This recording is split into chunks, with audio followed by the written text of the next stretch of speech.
viewers, Danny Flexen here for Seconds Out. Delighted to be joined once again, courtesy of freebets.com, by Big John Fury. John, you've been working in the Freebets office recently, I believe. Yeah, I'm a new employee there. Yeah, how are you getting on with your co-workers? You know what, the video was great, wasn't it? And you know, the people at Freebets, they're the best, aren't they? They treat me very, very well. You know, I feel at home, you know, treat me like family, basically, and I love them all. Great people, great company. Can't speak highly enough about them. Thank you, Freebets. Great stuff. So, John, we're getting closer and closer now to Tommy's fight with KSI. Only, 2.5 weeks away as we speak now. How's he been looking in camp?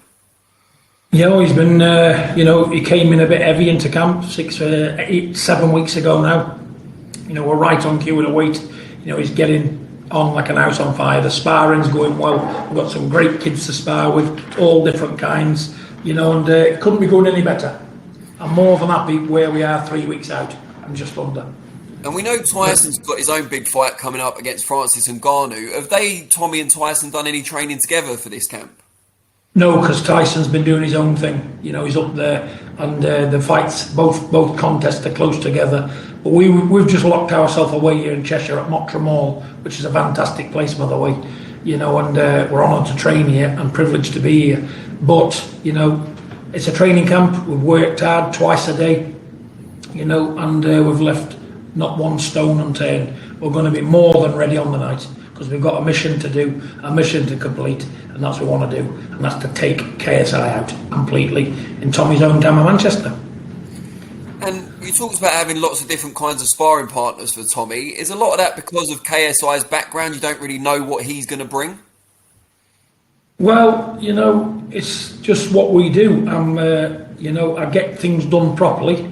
You know, I've looked at him, I've seen him up close and personal, the way he fights, and I've tried to replicate that as best as possible. You know, but there's more than enough being done here for him, more than enough. But like I say, every fight to us, you know, it means that much. If he was fighting an amateur fight in a local working men's club, we'd still train as hard for it, you know, because at the end of the day, there's no substitute for hard work, and I'm one of them. You know, I like to get the job done properly, and we're accomplishing that. Like I say, the sparring's going lovely. You know, his weight's right. I think we're about 10 pounds out.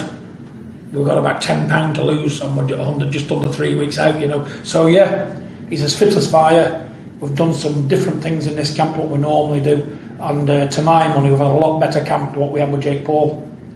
You know, and he's done that all right. But we've had a much better camp this time around than what we did for Jake Paul. You know, because everybody's contented. Everybody's on the same page. You know, Bob Howard here, he works right alongside me doing what we do. You know, and we're a good team. You know, and I just want to thank Bob Howard for being here with me on this one, you know, so big up to him. We work well together and we get the best out of our boys. How do you compare KSI to Jake Paul? I know a couple of people have said he's probably not as good as him, including Tommy at one point. What do you think, though? Listen, all these boys, they are what they are.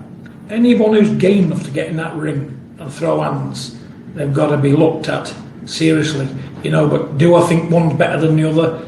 Probably KSI's better at some things than Jake Paul, and vice versa. Probably Jake Paul's better at things that KSI is. It's just what it is, you know. But at the end of the day, I know once Tommy connects on KSI, it'll be over. It's going to be over. As planned on the 14th of October, what would you like to see Tommy go on and do? Would you like to see him return to traditional boxing, keep knocking out influencers, pack it in maybe? He's got plenty of money at this point. What would you like as a father? Well, he's 24 years old, isn't he? He's got plenty of time to do anything, you know, and we're enjoying this game. We're enjoying the Misfits boxing, we're enjoying the crossover. Even Big Tyson's got involved, you know, so that's how good it's becoming, you know. And for my money, raw mutton, let's keep knocking them down. And if the public want to see it and it's in public demand, we're doing no harm. You know, and the money's a lot better than conventional boxing. Because like I said before, it's a business. No one likes getting punched in the face for little money, do they? You know, this chance to be on these shows has risen from nowhere, and we're glad to be part of it all. You know, and there's some great dance partners out there, Tommy. We've got Logan Paul. You know, I'm sure they can do something. And they've got the return with Jake Paul. There's so many things we can do here, but no, we're enjoying it. He's 24 years old. Whatever path is set in stone, it's called destiny. We're going to walk down that path, and whatever happens, happens. We're just leaving it all to fate. But what we're doing is carrying on the path we started on. We're on this good path now. People's enjoying it. They're enjoying Tommy. They're enjoying the Fury family. And like I say, even the big GK, he's crossed over now, hasn't he? And he's got a taste for the banter like everybody else. So it's all good stuff. I'm happy. And the money's good. The family in general, how did you enjoy the Netflix documentary, both being part of it and then watching it back afterwards? I love Netflix. The crew, the people who put it all together, was absolutely amazing. We got on, we ended up like a little family, and I look forward to seeing them most days. I got on with all the film crew, all the boys, Laura, Tina, Demi, they put it together superbly, and I enjoyed every second of that programme, and I was honoured and privileged to be part of it. Thank you to Netflix. And if they ever want to do work with me again, I'm here. Just ring the phone. But like I say, first class all round. We never thought at one stage it was infringing on privacy. They never did anything to upset us in that line at all. So yeah, big up Netflix. Professional people, lovely people. I can't praise them enough. Thank you all, Netflix. Thank you. When you watched it back, what did you think about how you came across? Did you find yourself amusing? What did you make of it? Was it an accurate reflection of John Fury? It's an accurate perception of me, because that's who I am, isn't it? Because don't forget, I'm not the main player here in anything. I'm just a dad, But I try and be as honest as I possibly can, And like I said to them, if you're filming me, film me as I am. I don't want to start saying stuff I don't need to be saying. I don't want to make an idiot out of myself, because I'm not an actor, or be at the side of Sylvester Stallone one night somewhere. And that's never going to happen. So at the end of the day, I'm what I am. But I tried to give a good account of myself and give people a good insight to who I am. Because at the end of the day, it all started from me and his mother, for the GK. And like I say, it's just me. And if people can enjoy something I do, and I can put a smile on somebody's face, well, it's a job well done for me. That's all I want to do at this stage in my life, is make people smile. And so far so good. I'm always going to get the critics. I'm always going to get the haters. There's a bit of jealousy goes on. That's the world over. But I say to everybody, don't be jealous of anybody. Admire what they do and enjoy them. Because I enjoy all of the top stars. And don't get me wrong, I'm not a top star, but you know what? All those actors, they get paid millions of pounds. We know that. They've got elaborate lifestyles. But when I have a dull day, like I said in a previous video, click on remote control and I'm happy. So good luck to them. They're making my life a better place. So yeah, big up to them all. Job well done. And we saw at the weekend, I don't know if you had a chance to see it, Zhilei Zhang repeat his win over Joe Joyce a bit earlier this time. What did you make of it? Joe Joyce didn't want it from the off, did he? I said when he was walking to the ring, I said, you don't want this. His body language was all over the place. It was an easy night for Zhang, because Joe Joyce made Zhang better than what he was, because Joe didn't do anything, did he? He was moving around the ring like a camel. He wasn't throwing any worthwhile punches. Why don't you just, rather than do that, be a punch bag? Why don't you just go for broke at 20 stone and let the leather go? Let it fly up close, use his strength, use his power, rough him up. I never seen nothing from Joe Joyce. He was very, very poor. He didn't want to be there, and at the end of the day, for me, if I'd have been looking after Joe Joyce, I'd have brought him back steady. He needed 2 or 3 more fights to get over the beating he took the first time. Because there were still demons there. And he still thought, when he was walking to that ring, oh, it's going to happen again, I'm going to get beat again. He was negative from the beginning. He needed to get out. He should have had 3 fights. Built his confidence back up, took him back to the drawing board and worked on what he was good at. Because that Joe Joyce, there's a better Joe Joyce than that, because that was shocking. And like I said again, they're paying all these hot shot trainers and this, that and the other. They're clueless. And at the end of the day, everybody wrapped round him helped to throw him under the bus. And it's a shame, because he's a nice kid. you know, but bad management. I'm going to say it as I see it, appalling management, a lot of it. The training, rubbish, management, rubbish. It's all about money, you see. You know, and that's why we're so successful, because we don't put money first. If my boy isn't in shape to fight, he don't fight. I don't care what money's on the table. I don't care, because his well-being and his future means more to me than money. And that's where we've got the upper hand. Plus, I know more than they do. And it's proving it. It's proving it. Because they're bordering on stupid, aren't they? Udyk had put him in with a contest with a man who beat him to death for 5 rounds. You know, his confidence is at an all-time low. They stick him straight back in 4 or 5 months later. Yeah. No, it's all wrong. But he's paid the price, hasn't he? And in life, if you've not got a voice and you can't think for yourself and speak up, this is the result of it. 10 out of 10. 10 out of 10, this will be the result. And you've got to speak up. Zhang immediately after the victory, second victory over Joyce, called out the GK, called out Tyson Fury, really wants that fight apparently.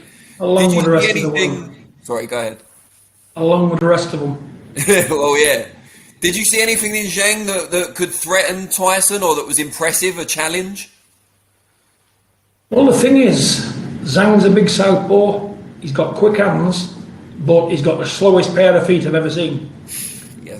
With feet like that and speed of movement like that, forget messing with the GK. Head boxed off and stopped in about 7 rounds. But he's tough. Zangabi's tough. But Tyson, he's a 20-stone unit himself, 6'9". Can box like he can box like a middleweight, can't he? You know, Zhilei Zhang, whatever they call him, his face would be a mess after 4 rounds. It'd be a total mess. He wouldn't be able to see out of his face. Even if he didn't go down, he wouldn't be able to see. The referee'd have to stop it like he stopped Joe Joyce the first time. No, he's not got the ability or the class to mess with the GK. But the only thing he's got, he's a southpaw, he's got quickish hands if you let him get in range. But if you're stupid enough to let him get in range and fire them bombs, well, you can expect that, can't you? Any man 20 stone is going to hurt you if he connects. But would he connect on the big GK? Absolutely not. And the big GK is as strong as him. Younger, 5 years younger, on another planet in ability, you know, and got balls like King Kong. I'm not saying Zhang hasn't, but you know what? There's levels to this game, and Tyson's 10 levels above those. But listen, on his night, Zhang will give every other person in the heavyweight division, apart from Tyson, because he's in a different league, problems. You know, Zhang knocks Usyk out. He's too small. The minute Zhang connected on Usyk, he would knock him out. But again, Usyk might be able to dodge and move around, jib and jab to a point to win. But he's only got to get caught, because it's shown it before, he can't take heavyweight power. So if Zhang connected on him, it'd be good night. You know, but again, his slow feet will cost him at the top.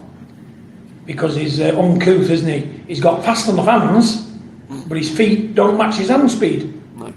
He's got dead slow feet and fast hands. So what are you going to do? It's like having a Bentley with no keys. You can't drive it. It's no good to you. Unless you want to push it. Oh, yeah. Just before I let you go, Tyson said recently that he's not interested in undisputed title anymore. He's in it for the money and so on. We've heard him say stuff like this in the past.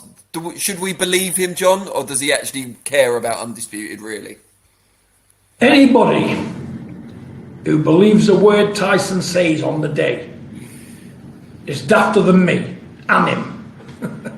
Changes with the weather. Changes with the weather. He's not interested at 10 o'clock, and at 11 o'clock he's interested. So how can you take him seriously? Tyson's a fighting man, and if it makes good business sense, he's up for anything in the world. The only reason why these fights have not took place is because other people's being greedy, and they want more than they're worth. You know, it's a business. Tyson's in control, like I tell him every day. Son, a man with your ability, on the position you're in, stand your ground, speak with authority, and get the deals done. And if they don't want to take what's on the table, what you think they're worth, let them jog on. Let them jog on. Because you've seen it with Daniel Dubois. Anybody who thinks in the wildest dreams that Usyk can beat the big GK, well, they're better off joining the circus so people can laugh at them. They're better off training to be clowns. Because they are horrid and they wouldn't need much acting, would it? Let's be honest. You can see you've got eyes, you know, I'm not just saying it because of my son, you know, because at the end of the day, any heavyweight in the world, what I think's good, I'm going to give them credit for it. I'm going to say they're good. Tyson's on a different level to these men. I know they want to jump on anybody's bandwagon thinking they can do it, but I'm telling you, they can't. There, you can see in your own eyes, your own brain will tell you, slow feet. Tyson could stand in the middle and do that in front of Zhang, and Zhang, they'll touch him. Zhang would lose interest, blow a fuse and wouldn't want to fight. It'd be no mass, like Duran and Leonard in 1981. No mass. Have I said enough? You've said more than enough for me, John, but I could listen to there you all day. Danny. I don't think I'm the only one that wants your time. You've got to get back to your free bets admin work, haven't you? So you take the best of care, mate, and look after yourself, and God bless you all. Same to you, Take John. care, buddy. Take care, mate. Speak.